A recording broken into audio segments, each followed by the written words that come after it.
My turn? If you want to. Well, we're super excited, like I'm sure a lot of people are this time of year.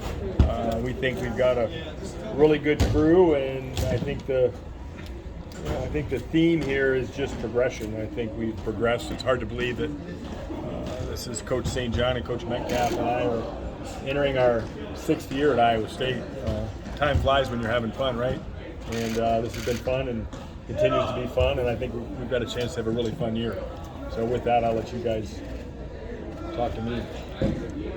What's the challenge and the opportunity for David moving up to 165? I think that's great. I think challenge and opportunity are the two words, and I think that's what he strives for, and I think that's what he's about. 57 was a weight that was, he really had to focus on, and not that he did a bad job there.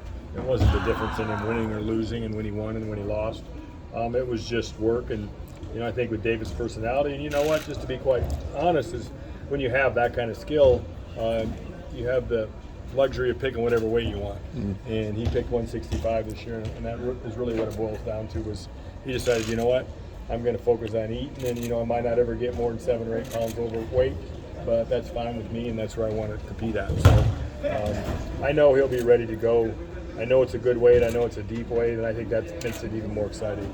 That's something you can go tell your grandkids that you picked the hard weight and you won the hard weight. Coach, can you touch a little bit on what this freshman class is doing for the upperclassmen coming in and putting pressure on them? So when this whole freshman class thing started, I did not realize it was going to morph into such a big class with some gray shirts that we had around last year that are now technically freshmen as well. I think we're right at 20, 19 or 18 or right around 20.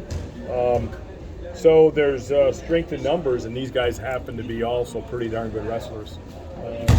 They're very competitive, the whole group. They've really bonded together. I think that they're, going to be, make a difference right away for us. I know they have in the room in terms of just pushing the older guys, and there's no back seat taking right now. I can tell you that with this freshman class. I know a guy like Casey Swiderski, you've been high on him since he got here. What does he bring? What have you seen so far? Casey's just a competitor, and he's kind of that savage dude you like to have in your room. I always tell everybody he's a little savage, and if you pick Casey, you better be ready to go. And he's going to be an exciting guy for Iowa State fans to follow over the next 5 years. He's just, it's really important to him, and he loves to compete, and he gets dialed in. We saw it a couple times last year when they got those opportunities for those big national level matches. He did a great job. He's the one listed in the starting lineup right now. Who are some other freshmen that have impressed you so far? Well, we've got a lot of guys that have done a good job. I hate mentioning names. I mean, we've got, Rojas and Gaitan, and then the Frost brothers, and, Nando Villascuse, and gosh, I keep going to Perryman. We've got a bunch of guys that have really stepped up and done a good job for us in the freshman class. I probably forgot somebody, they're mad at me, but I already gave them the disclaimer that if I don't mention your name, don't take it personal. Blame it on my age or something. What's the next step for Younger? I think the next step for Younger is just continuing to get better at folk style wrestling. I mean, I think that's the beauty of Younger, is he really likes to learn, and he's really taken it upon himself to try to ride now. He's even been trying to pin guys. Obviously, we have to continue to evolve in the bottom and be ready to pick bottom every time this year. And I think the other thing that is just learning how to wrestle a 7-minute folk style match is a big difference in wrestling a freestyle match. Just the difference of all the wear and tear on the mat when you come over and you've never learned it is the thing that he continues to evolve at either. But that dude's a competitor too, and I just think you got to be a strong competitor to get it done anymore at this level. You can be talented, you can be good, but if you're not a competitor, he's a competitor. Have you seen guys like Tarakina, Skylar, Ramazan really respond after how they ended their season last year? I think there's going to be some guys that we're familiar with name-wise that are getting ready to step up. So, you got Tarakina, you got Ramazan, you got Redding, You got Judge. You got Skyler. You got of course everybody knows Coleman and Younger and David, but there's a bunch of those guys there that I think really made some improvements. I know Sam Skyler made some great improvements over the summer. Really excited to see him compete. What are some of those improvements that he made? What did you see from him?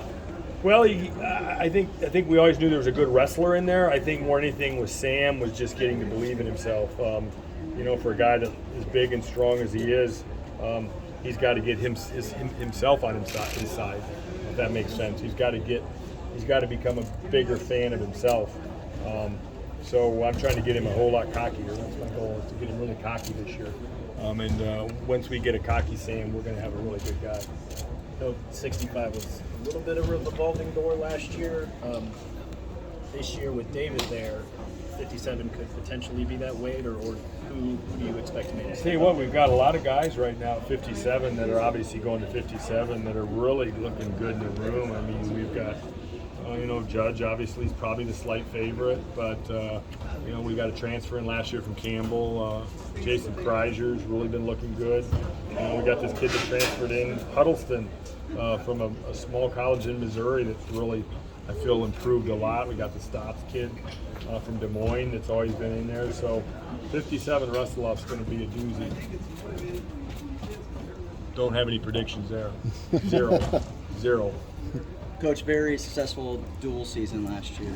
When putting your schedule together for this season, any adjustments to that based off the performances or where you go? No, I mean, I think the one thing we wanted to get on our schedule this year that we weren't able to get on the last couple of years was like a 2-day tournament. So going to the Southern Scuffle will give us that. We wanted to get that on there. I don't love the timing of that tournament because I'm a big believer in sending kids home over the holidays and giving them a break, and such a long season. I mean, we open November 5th, and we're not done until mid-March. So that was kind of the one adjustment we made, where we're going to do that. But we've got a pretty darn tough schedule, and it just kind of worked out that way based on who we owed trips to and who owed us trips. And I don't know if we necessarily went out and got anybody.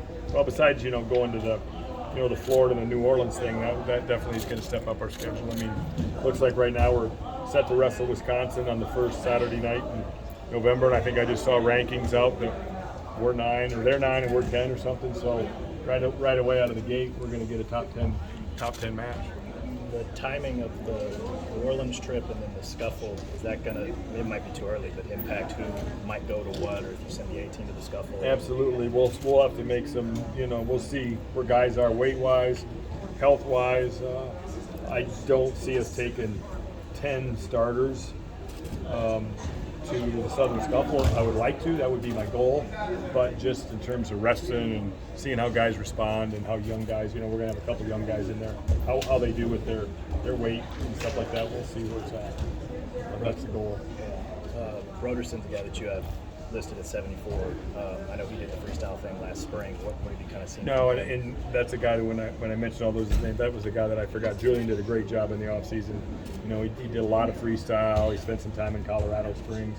All stuff he didn't have to do, and he did do. So 74 is going to be very competitive. Joel Devine is coming off of a knee surgery, and he's going to be cleared to start wrestling here in about 2 weeks.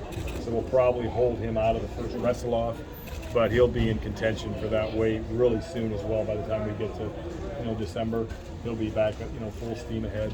So knock on wood, we're really healthy. He's like the last guy we kind of got to get back in there.